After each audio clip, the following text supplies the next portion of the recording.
Messieurs, alors j'ai bien dit messieurs, hein, j'ai décidé de vous offrir ma recette de ce soir. Vous prenez un filet, vous le mettez bien à plat par terre et vous obtenez un filet de sole.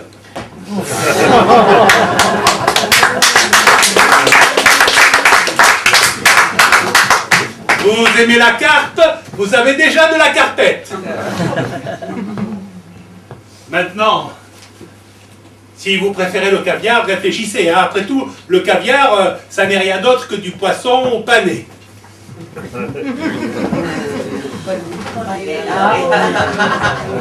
Je sais, pour commencer cette conférence... Un petit peu de temps.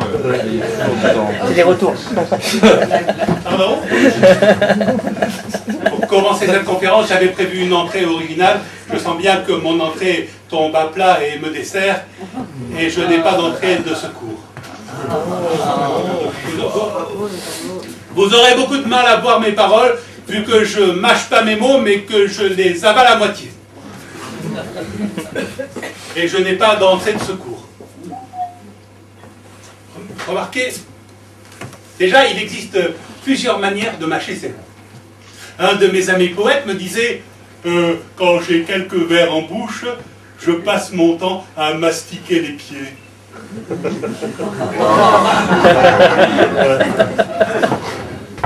On va autant prendre des vers sans pied. Hein. Un crieur accro est aboyeur. Et s'il fait de l'addiction, dis-leur.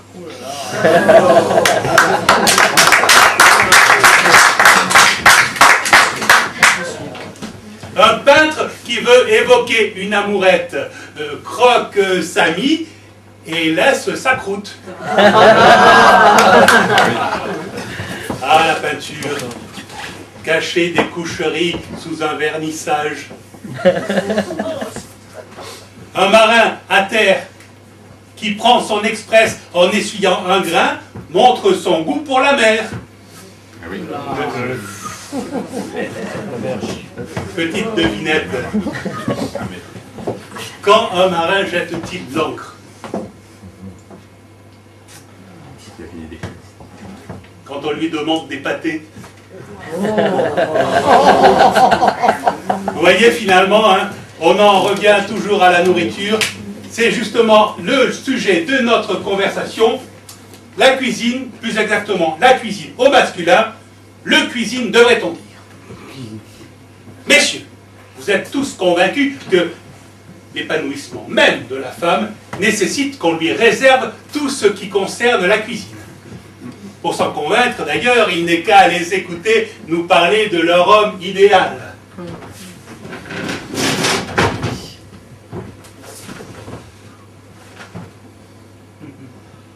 Un bon fond,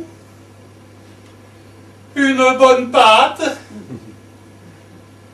un intérieur bien garni, et par-dessus tout, dans l'idéal, une crème. Tous les ingrédients de la tarte. Alors messieurs, ça ne vous donne pas envie de vous en faire une? Vous disposez des ingrédients. Vous avez en plus l'ustensile pour cuisiner. Il ne vous reste plus qu'à trouver le récipient.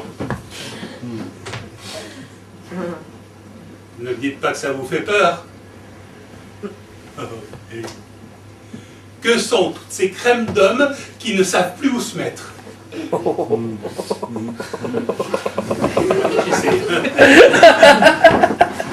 Que sont toutes ces bonnes pâtes qui n'osent garnir les moules? Alors qu'il suffit de beurrer légèrement. Le vin frais, l'important est doser sagement.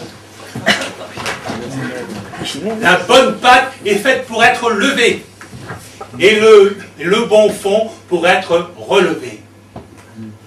Un plafond n'est pas armé pour être mûr. Et s'il reste parquet, c'en est fini de l'intérieur bien garni. Alors, allez-vous tenter de vous y mettre ou préférez-vous qu'elle vienne vous prendre en main? un bastion de convertis dévotes tend à se faire empiéter, et vous voilà comme des veaux à jouer les manchots par peur de passer pour des ours.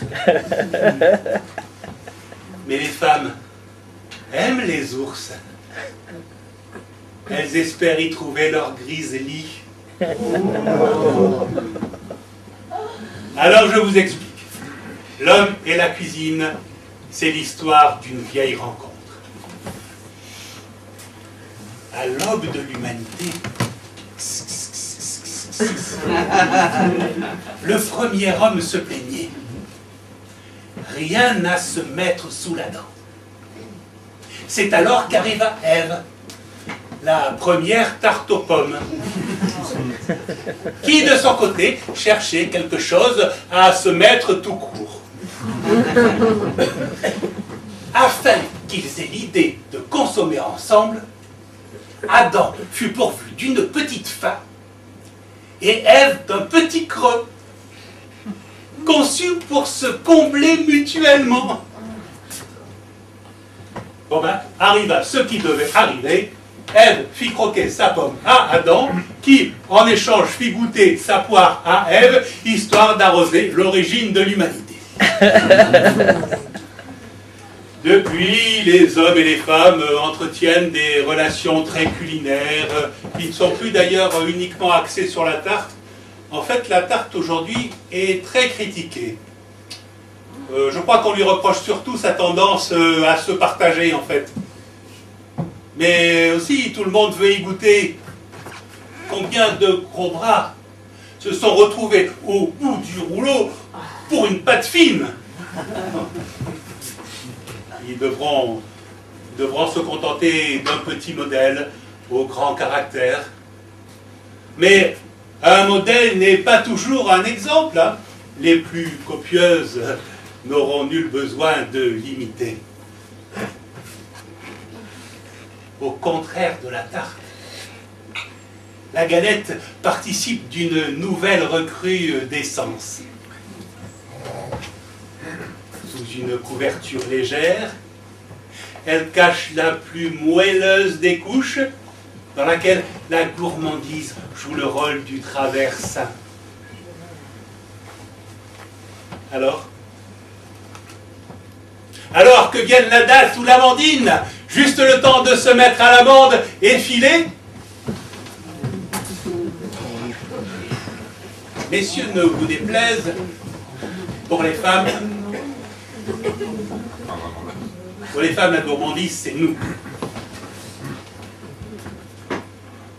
Pas besoin de choisir entre brioche et baguette, avec un homme, elles ont les deux.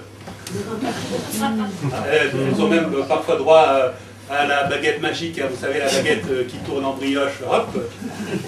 Enfin, mieux vaut voir ça que de les voir s'adonner au repassage. Avouez, une bonne pathologie n'est jamais meilleure que quand elle vous cloue au lit. À ce jeu-là, nous pourrions nous croire gagnants. Une baguette en échange de 2 miches. Non mais, avec le risque... Oui, c'est ça. Avec le risque de parfois tomber sur quelques exemplaires artificiellement relevés qui cachent des apparences, en fait. Hein. Non, il n'est pas toujours bon d'avoir trop de pain sur la planche. Cruel dessin.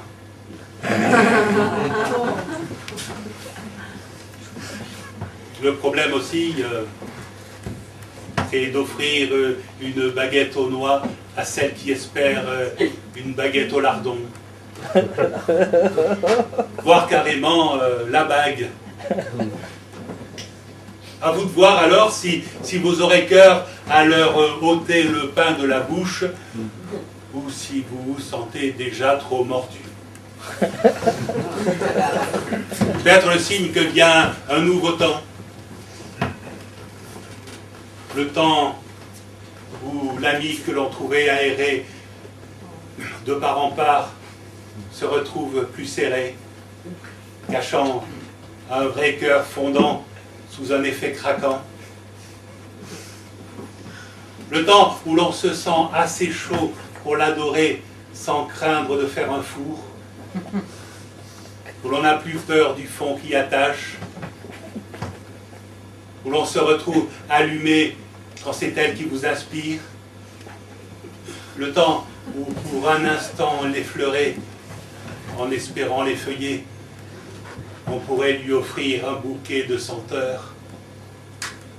En un temps commençant où tout reste à consommer. Bonne pâte, mes frères, un jour ou l'autre, nous sommes appelés à être cuits.